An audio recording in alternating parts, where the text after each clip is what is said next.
കോഴിക്കോട്ടേക്ക് പോയി കഴിഞ്ഞാൽ അവിടെ ഓഫീസ് ക്ലബ്ബിൽ മദ്യലഹരിയിൽ തോക്കു ചൂണ്ടി ഭീഷണിപ്പെടുത്തിയ പ്രതിക്കായി അന്വേഷണം ഊർജിതമാക്കിയിരിക്കുകയാണ് പോലീസ്. ക്ലബ്ബ് അംഗങ്ങൾ നൽകിയ പരാതിയിൽ ഉള്ളിയേരി സ്വദേശി സുധീന്ദ്രനെതിരെ നടക്കാവ് പോലീസ് അന്വേഷണം ആരംഭിച്ചിട്ടുണ്ട്. ഇന്നലെയാണ് സംഭവം ഉണ്ടായത്.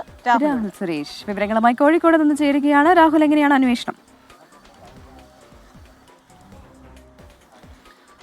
പ്രവിത, കോഴിക്കോട് നഗരത്തിൽ തന്നെയാണ് യുവാവിന്റെ ഈ പരാക്രമം ഉണ്ടായത്. ഇന്നലെ രാത്രിയായിരുന്നു കോഴിക്കോട് നഗരത്തിൽ തന്നെ സ്ഥിതി ചെയ്യുന്ന ഓഫീസേഴ്സ് ക്ലബ്ബിൽ മദ്യലഹരിയിൽ യുവാവിന്റെ പരാക്രമം ഉണ്ടായത്. അതിന്റെ CCTV ദൃശ്യങ്ങളും പുറത്തു വന്നിട്ടുണ്ട്.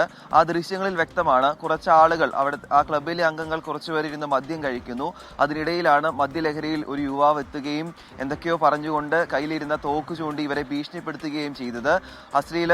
അശ്ലീലം ഏറെ നേരം അശ്ലീല ചുവയോട് ഇവരോട് സംസാരിക്കുകയും പരാക്രമം നടത്തിയുമെന്നുമാണ് രണ്ട് അംഗങ്ങൾ നൽകിയ പരാതിയിൽ പറയുന്നത്. ഇന്നലെ രാത്രി തന്നെ നടക്കാവ് പോലീസിന് ഈ അംഗങ്ങൾ പരാതി നൽകിയിരുന്നു.